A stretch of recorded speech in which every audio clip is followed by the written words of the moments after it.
রোজা 25টা চলিয়ে গেছে, কেউ কোনো খেয়াল নাই। এখন পর্যন্ত ঈদের কোনো জামা কাপড় পাই নাই। না মামুরা দেশে, না চাচারা দেশে, না বড় ভাইরা দেশে। অকুলের রাকিবের কেনা শেষ, রনির কেনা শেষ, কাউসারের কেনা শেষ, হগল দুনিয়ার সবাই কেনা শেষ, খালি মোর তা কিনতে পারি নাই। সারা বছর আমি গতবারের দুগ্গা জামাই দিয়ে কাড়াই দিস। দুগ্গা জামাই দিয়া একটা বছর আপনারা কেউ কাড়াইতে পারতেন না? আমারে কয়েন আপনারা কেউ পারতেন? এখন আমার গায়ে যে জামাগুয়া এইটার ক্যাতকুলি সিরা এবং এমন কায়দায় সেরছে যে মানের সামনে বই আমার হাত জাগাইয়া যে আমার মাথা চুলকামু হ্যার উপায় নেই, হেলে ক্যাতকুলি চিনাইবে। এবং পেন্দনের যে প্যান্ডা সবাই জানেন ফুটপাতে কিনছি, এই প্যান্ডার মধ্যে 19-20টা তালি, সিরা প্যান্ট সেলাই করিয়া তালি দিয়ে হেয়ার পর পিন্দি।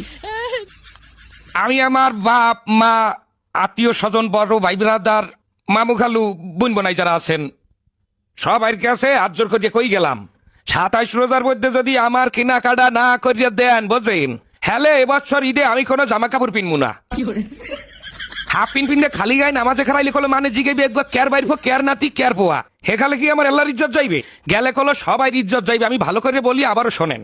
স্বাস্থ্য মামা তো দুলা ভাইরা, চাকরিজীবী বড় ভাইরা, মামু খালু চাচা ফুফারা একটা একটা পাঞ্জামি দিলেও আমার কলো 15-16টা পাঞ্জামি হয়ে যায়।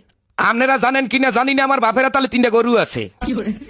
যদি 27 রোজার মধ্যে আমার কেনাকাটা না করিয়ে দেওয়া হয়, হ্যালো ওই গরু আমি রাখতে হরমুখী, ওই গরু আমি আডে উড়াইয়া বেচছে পেটটা ভরিয়া খামু, বন্ধু বান্ধব লইয়া ববের খাওয়া খাইয়া মার্কেটে যাই, কিন্তু সবটা মার্কেটে খরচ করবো। আপনারা অনেকেই কইতে পারেন যে এটা অসম্ভব কাজ, কিন্তু অসম্ভবকে সম্ভব করা অনন্ত জলিলের কাজ, এটাও আপনাকে মাথায় রাখতে হইবে।